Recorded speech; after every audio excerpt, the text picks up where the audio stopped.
I used to work as a maid for some old lady for a couple of weeks when I was 20. She had a really big yet old house on a property that could have been beautiful if she had actually taken care of it. She had 2 acres of land surrounded by woods in 3 directions and the road on the other. The house itself was ancient, mostly made of wood, and the interior was really dark. She would often keep the blinds shut in some rooms for reasons I didn't understand. I would sometimes open the blinds to let some sunlight in, only to find that she'd have shut them by the next time I entered the room. She lit some rooms by candle, which made the house seem even more prehistoric from the inside. To top it off, the wood floors were creaky as hell just about everywhere in the house. The woman's name was Mel. She was around 70 years old. The kind of work Mel would have me do would be mostly physical stuff that she couldn't do very well anymore, like sweeping, dusting, cleaning dishes, doing laundry, sorting mail, and other things of that sort. One weekend, Mel asked me to sleep there for a night or 2. The house had like 4 bedrooms, yet she lived alone, so it wasn't an issue.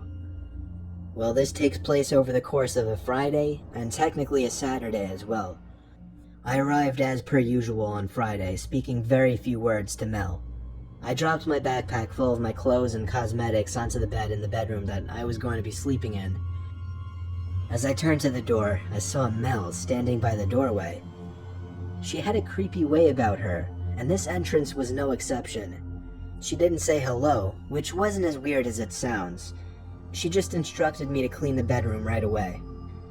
After that, she just told me to simply straighten up the whole house, and then she went upstairs. I didn't see her for the rest of the day, but I would occasionally hear her walking around upstairs in her bedroom. It was weird, she would seem to walk back and forth.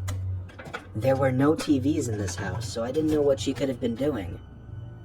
One thing that I found bizarre was how protective she was of her basement. She made it clear it was completely off limits and she didn't want me going down there. Nighttime came and I went to bed early. This was before smartphones were a thing, so I didn't even know what time it was. It was probably 9 or 10 o'clock though. For the first few hours, everything was peaceful. However, I still had trouble falling asleep given that it was the most uncomfortable bed I'd ever been in. It felt like hours later that I started hearing footsteps outside my room on the creaky floors.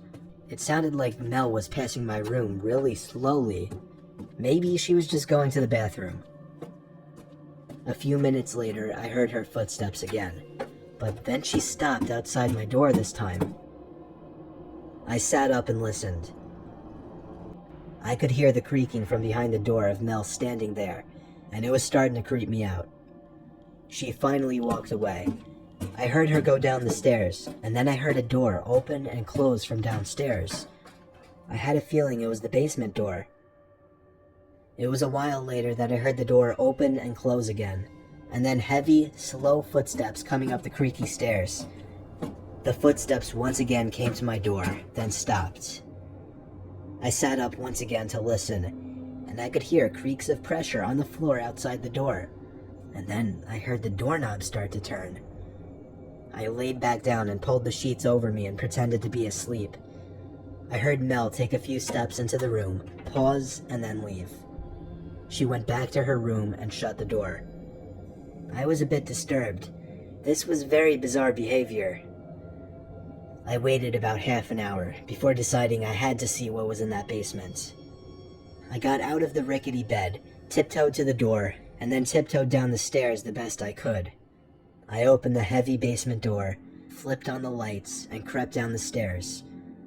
I made it to the bottom step, and held in the urge to scream. There were 2 old wooden chairs, dead center in the basement, and there were 2 of what I could only describe as decaying corpses with wigs on them sitting in them. The sight of a bug crawling on one of them made me want to puke even more. I brought myself to walk deeper into the basement, closer to the corpses. I had to make sure they were real. Both of the corpses had men's wigs on them. The bigger of the 2 also had a beret on. I don't know much about corpses or their rate of decaying, but I'd say these corpses were both almost a year old. I felt like my heart stopped momentarily when I heard footsteps coming from upstairs on the first floor.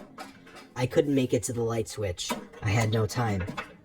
I hid behind one of the couches in the basement as I heard slow, heavy footsteps coming down one creaky stair at a time. I had my hands covering my mouth as I heard Mel reach the last stair. I heard her whisper my name. For half a second, I looked around the couch and saw Mel halfway across the basement already with a big kitchen knife in her hand. I knew she would be too slow to catch me, so I ran for it to the stairs. She screamed my name and followed as fast as she could.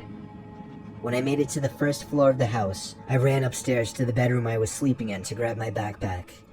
By the time I ran back downstairs, Mel was at the top basement step. I ran out the front door and to my car. I turned it on, caught my breath, looked to the front door of the big old house, and saw Mel standing there. I drove off the huge property and down the road, making it back home within 10 minutes. Fortunately, I never gave Mel any of my information, such as my address or my phone number, so she was never able to contact me again. If I had to guess, I'd say one of those corpses belonged to her dead husband that she'd mentioned twice to me. As for the other, smaller corpse, I have no idea. But regardless, it was a disturbing scene to witness, and something was way off about that woman.